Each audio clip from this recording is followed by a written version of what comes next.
Many homeowners feel like their HOA has all the power and that they don't have any, but that's not actually true. As an owner, you have real rights to information, to participate, to vote, and to hold your board accountable. Most people just never learn what those rights are, so today let's fix that so you know exactly where you stand.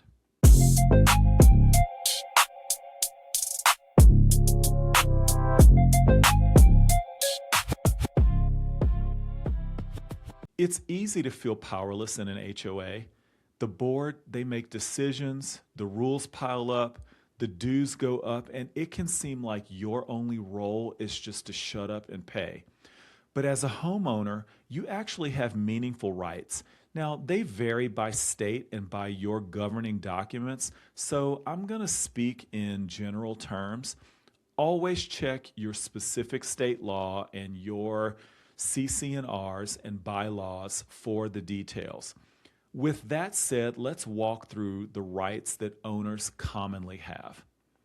First, the right to access records. In most states, owners have the right to inspect key association documents, financial statements, budgets, reserve studies, meeting minutes, and governing documents. This is huge because information is power. If you want to know how your dues are being spent or how healthy the reserves are, you generally have the right to see it. Associations that stonewall reasonable records requests are often crossing a legal line. Second, the right to attend meetings. Board meetings are typically open to owners with limited exceptions for confidential matters like litigation or personnel. You usually have the right to attend, observe how decisions are made, and in many cases to speak during a designated homeowner comment period. Showing up is one of the most direct ways to have influence. Third, the right to vote. As an owner, you generally have voting rights on certain matters. Electing board members and often approving major decisions like significant dues changes, large special assessments, or amendments to the governing documents, depending on what your documents require.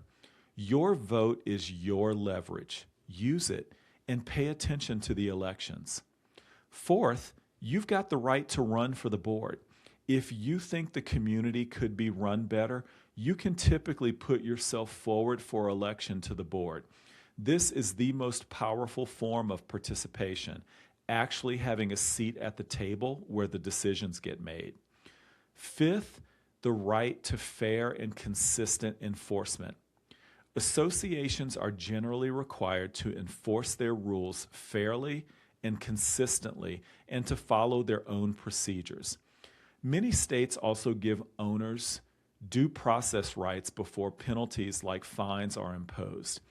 Things like notice and an opportunity to be heard. You typically can't be fined out of nowhere with no process.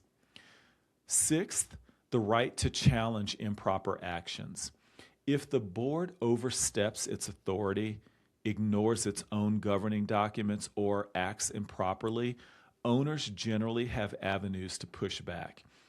Internal dispute resolution, mediation, and in some cases, legal action. The board's power is not unlimited. It's bound by the law and the governing documents.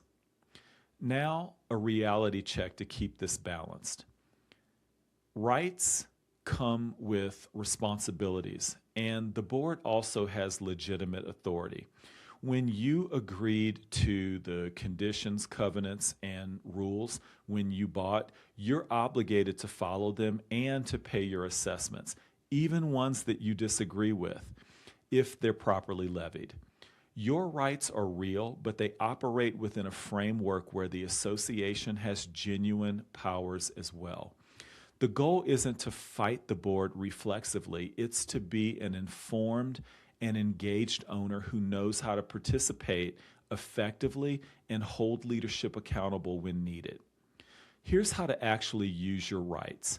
Start by reading your governing documents and looking up your state's HOA laws so that you know your specific rights. Request the financial records and reserve studies so you understand your community's health. Attend a meeting or two. Vote in every election. And if something seems wrong, follow the proper channels, ask questions, request documents, and use dispute resolution rather than just venting online.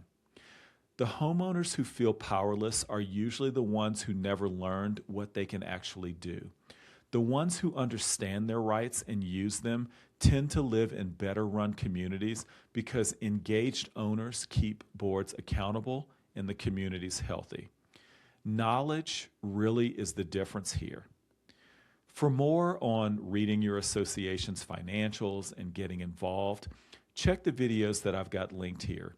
Subscribe for more, and if you're on a board that wants to build the kind of transparency and trust that makes owners feel respected, that's part of what I do here at Aligned Impact. My name is Jay Boykin. Links are down below, and I'll see you in the next video.